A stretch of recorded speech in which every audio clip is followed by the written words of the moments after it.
What happens when a heavily armed army declares war on 20,000 birds? Imagine a defeat so humiliating it makes the retreat from Caporetto seem like a triumphal walk. Prepare to hear the most absurd, embarrassing, and incredibly true story military history has ever churned out: the Great Emu War. Sounds like the plot of a cartoon, doesn't it? But no, it really happened in 1932, in that land of wonders and horrors that is Australia. Today, I'm going to tell you how a group of heavily armed soldiers engaged in battle against winged creatures with the brains of hazelnuts and lost soundly.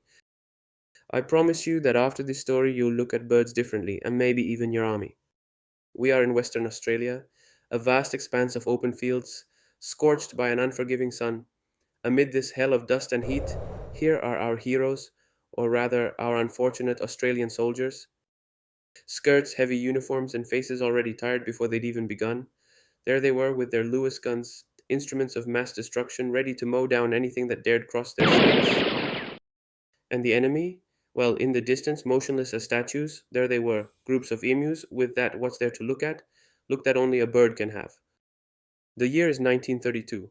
The world is in chaos. The Great Depression is hitting, Hitler is starting to rampage in Europe, and what about Australia? Australia decides the biggest problem of the moment is giant birds. Yes, you read that right. While the rest of the planet was preoccupied with bread and dictators, Australia chose to declare war on emus. Why? Because apparently these large, stupid, and incredibly elusive birds, estimated to number around $20,000, had the nerve to want to live and graze, destroying the local farmers' crops. In short, a problem of biblical proportions, or at least that's how it seemed to the military leaders.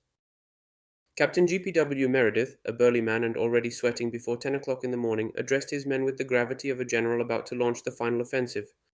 Men, today we will show these birds who's boss. Today these emus will learn not to stand in the way of Australia's progress. Captain, they don't look very threatening actually. They seemed more curious, maybe hungry. But Captain Meredith wasn't there for ornithological subtleties. To him, it was an unforeseeable crop disaster, a threat to national food security.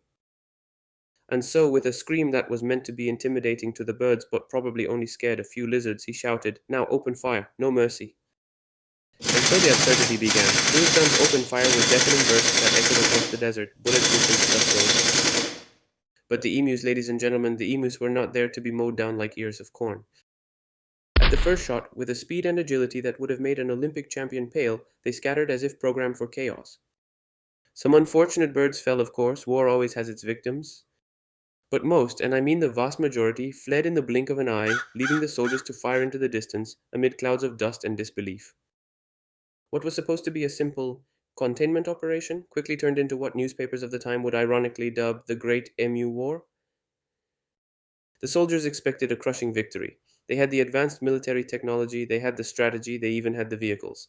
But they had underestimated the speed, tenacity, and dare I say, the sheer luck of the emus. The battle scenes were worthy of a silent comedy film. Imagine the soldiers firing endless volleys, bullets whizzing through the air without finding a target. They got stuck in the sand, stumbled over their own legs, sweated like fountains under the relentless sun. And the emus? They ran, zigzagging like mad lightning. They hid behind bushes, suddenly appearing from unexpected directions.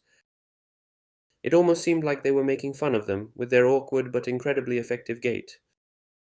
"They're too fast. They figure out our tactics. I swear that guy winked at me." "Don't back down. Keep shooting. Annihilate them. They're just birds, damn it." But the frustration was now palpable, as thick as the stifling heat. The machine guns, tired of such futility, were starting to jam. The bullets ran out faster than the emus could get hit. The atmosphere was one of utter desperation. The exhausted soldiers watched the emus scampering about with an almost mocking air, an insolence bordering on personal insult. And the height of the affront, a particularly bold or perhaps just distracted emu came close enough to peck a soldier on the shoulder before scurrying away with an air of triumph. It was clear that the war wasn't going as planned. In fact, it was going terribly. Weeks of fruitless shooting, wasted ammunition, and humiliated soldiers. The reality was harsh but undeniable. The emus had won.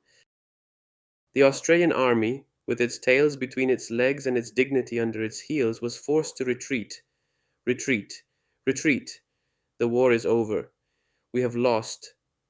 May history forgive us.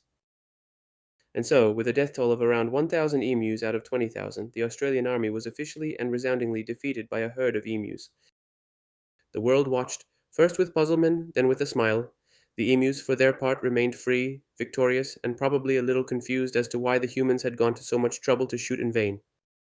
The moral of the story is clear: never ever underestimate the power of a bird, especially an emu. They may look stupid, but they are true masters of attrition.